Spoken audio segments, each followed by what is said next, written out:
ಕಾಂಗ್ರೆಸ್ನಲ್ಲಿ ಆಂತರಿಕ ಕಲಹ ಇರೋದು ನಿಜ. ಡಿಕೆಶಿ ಸಿದ್ದು ಮಧ್ಯೆ ಫೈಟ್ ಇರೋದು ಸತ್ಯ. ಬಹಿರಂಗ ವೇದಿಕೆಯಲ್ಲೇ ಒಪ್ಪಿಕೊಂಡ ಖರ್ಗೆ. ಡಿಕೆಶಿ ಮುಂದೆಯೇ ಇನ್ಸೈಡ್ ಫೈಟ್ ಅನ್ನ ಬಿಚ್ಚಿಟ್ಟ ಖರ್ಗೆ. ನೀವು ಒಟ್ಟಾಗಿ ಹೋದ್ರೆ ಮಾತ್ರ ನಮಗೆ ಗೆಲುವು ಅನ್ನುವಂತ ಮಾತಾಡಿದ್ದಾರೆ. ಒಗ್ಗಟ್ಟಿಂದ ಹೋದ್ರೆ ಮಾತ್ರ ಜನ ಮೆಚ್ಚುತ್ತಾರೆ.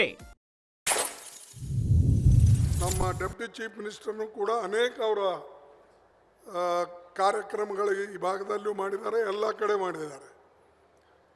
ವಿಶೇಷವಾಗಿ ಪವರ್ ಮಿನಿಸ್ಟರ್ ಆಗಿ, ಇರಿಗೇಷನ್ ಮಿನಿಸ್ಟರ್ ಆಗಿ ಮತ್ತು ನಮ್ಮ ಕಾಂಗ್ರೆಸ್ ಪಕ್ಷದ ಅಧ್ಯಕ್ಷರಾಗಿ ಅನೇಕ ರೀತಿಯಿಂದ ಅವರು ಪಕ್ಷಕ್ಕೆ, ಸರ್ಕಾರಕ್ಕೆ, ಜನರಿಗೆ ಸೇವೆ ಮಾಡಿಕೊಂಡು ದುಡ್ಕೊಂಡು ಬಂದಿದ್ದಾರೆ. ನಾನು ಅವರಿಗೂ ಹಾಗೂ ಸಿದ್ದರಾಮಯ್ಯನವರಿಗೂ ನನ್ನ ವತಿಯಿಂದ, ನಿಮ್ಮ ವತಿಯಿಂದ ಅಭಿನಂದಿಸ್ತೇನೆ. ಹೀಗೆ ಒಂದಾಗಿ ನೀವು ಹೋಗಿ ರಾಜ್ಯದ ಅಭಿವೃದ್ಧಿ ಕಡೆ ಹೆಚ್ಚಿನ ಗಮನವನ್ನು ಕೊಡ್ರಿ ಹೊರತಾಗಿ ನಾವು ಅಭಿವೃದ್ಧಿ ಬಿಟ್ಟು ಮಾತನಾಡಿದರೆ ಖಂಡಿತವಾಗಿ ಜನ ಎಂದು ನಮಗೆ ಮೆಚ್ಚೋದಿಲ್ಲ. ಈಗ ನಾನು ಇವತ್ತು AICC ಅಧ್ಯಕ್ಷನಾಗಿದ್ದೇನೆ. ಅದು ನಿಮ್ಮೆಲ್ಲರ ಗುಲ್ಬರ್ಗ ಜನತೆ ನನಗೆ ಕೊಟ್ಟಂಥ ಒಂದು ಕೊಡುಗೆ ಅಂದರೆ ತಪ್ಪಾಗ್ಲಿಕ್ಕಿಲ್ಲ.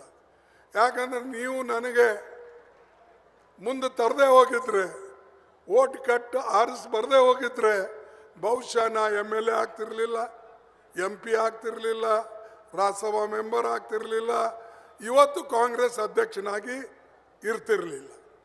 ಇದು ಎಲ್ಲನೂ ಕೂಡ ನಿಮ್ಮ ಪುಣ್ಯ.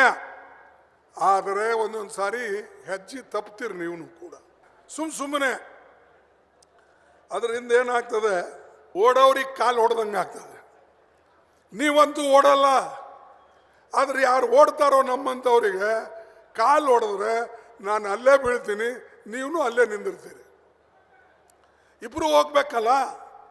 ಒಂದು ಕಡೆ ಅಭಿವೃದ್ಧಿ ಆಗಬೇಕು, ಇನ್ನೊಂದು ಕಡೆ ಪ್ರಯತ್ನ ಮಾಡ್ತಕ್ಕಂಥ ವ್ಯಕ್ತಿಗಳನ್ನು ಕೂಡ ನಿಮ್ಮಲ್ಲಿ ಇರಬೇಕು. ಇದನ್ನು ನಾವು ಅರ್ಥ ಮಾಡ್ಕೊಳ್ಬೇಕು. ಮತ್ತು ನಾನು ಈಗಾಗಲೇ ಬರುವಾಗ ನಮ್ಮ ಶಿವಕುಮಾರ್ಗೆ ಹೇಳಿದೆ, 2 ನ್ಯಾಷನಲ್ ಹೈವೇ ನಾವು ಮಂತ್ರಿ ಇದ್ದಾಗನೇ ಮಂಜೂರು ಮಾಡಿಸಿದ್ದೇವೆ. ಅದು ಕೆಲವು ಕಡೆ ಅರ್ಧ ಆಗಿದೆ. ಅಭಿವೃದ್ಧಿ ಬಗ್ಗೆ ಮಾತನಾಡಿದ್ರೆ ಜನ ಮಾತ್ರ ಬೆಂಬಲವನ್ನ ಕೊಡ್ತಾರೆ. ಅದು ಬಿಟ್ಟು ಬೇರೆ ಬೇರೆ ಮಾತನಾಡ್ತಾ ಕೂತ್ರೆ ಮುಂದೆ ಕಷ್ಟ ಅನ್ನುವಂತ ಮಾತಾಡಿದ್ದಾರೆ. ಡಿಕೆಶಿಯ ಎದುರೇ ನೇರವಾಗಿನೇ ಎಚ್ಚರಿಕೆಯನ್ನ ಕೊಟ್ಟಿದ್ದಾರೆ ಖರ್ಗೆ. ಕಲಬುರಗಿಯ ಸಮಾವೇಶದಲ್ಲಿ ಮಲ್ಲಿಕಾರ್ಜುನ್ ಖರ್ಗೆ ಹೇಳಿಕೆಯನ್ನ ಕೊಟ್ಟಿದ್ದಾರೆ. ರಾಜ್ಯ ಕಾಂಗ್ರೆಸ್ಸಿನ ಕುರ್ಚಿಯ ಗದ್ದಲದ ನಡುವೆ ಓಪನ್ ಸ್ಟೇಜ್ ಅಲ್ಲಿ ಮಲ್ಲಿಕಾರ್ಜುನ ಖರ್ಗೆ ಅವರು ಒಂದು ಕ್ಲಾಸ್ ಅನ್ನ ತೆಗೆದುಕೊಂಡಿದ್ದಾರೆ. ಇನ್ಸೈಡ್ ಕಿತ್ತಾಟಗಳ ಸುಳಿವನ್ನ ಕೊಟ್ಟು ಬಿಟ್ಟಿದ್ದಾರೆ. DK ಶಿವಕುಮಾರ್ ಮತ್ತು CM ಸಿದ್ದರಾಮಯ್ಯನವರ ನಡುವೆ ಏನು ಫೈಟ್ ಇದೆ ಅನ್ನುವಂತ ವಿಚಾರ ಇದೆಯಲ್ಲ, ಇದು ಈಗ ಹೈಕಮಾಂಡ್ ಬಾಯಲ್ಲೇ ಕೇಳ್ಕೊಳ್ಳುವಂತ ಪರಿಸ್ಥಿತಿ ಬಂದುಬಿಟ್ಟಿದೆ ನೋಡಿ. ಕಲಬುರಗಿಯ ಸಮಾವೇಶದಲ್ಲಿ ಮಲ್ಲಿಕಾರ್ಜುನ್ ಖರ್ಗೆ ಅವರು ಹೇಳಿಕೆಯನ್ನ ಕೊಟ್ಟಿದ್ದಾರೆ. ಅಂದ್ರೆ ಬಹಿರಂಗ ವೇದಿಕೆಯಲ್ಲೇ ಒಪ್ಕೊಂಡಿದ್ದಾರೆ. DK ಶಿವಕುಮಾರ್ ಅವರು ಎಲ್ಲರ ಮುಂದೆ ಇನ್ಸೈಡ್ ಫೈಟ್ ಅನ್ನ ಬಿಚ್ಚಿಟ್ಟಿದ್ದಾರೆ. ನೀವು ಒಟ್ಟಾಗಿ ಹೋದ್ರೆ ಮಾತ್ರ ನಮಗೆ ಗೆಲುವು ಸಾಧ್ಯ, ಒಗ್ಗಟ್ಟಿಂದ ಹೋದ್ರೆ ಮಾತ್ರ ಜನ ನಮ್ಮನ್ನು ಮೆಚ್ಕೊಳ್ತಾರೆ. ಹಾಗಾಗಿ ಅಭಿವೃದ್ಧಿಯ ಬಗ್ಗೆ ಮಾತನಾಡಿ ಜನ ಬೆಂಬಲವನ್ನ ಕೊಡ್ತಾರೆ.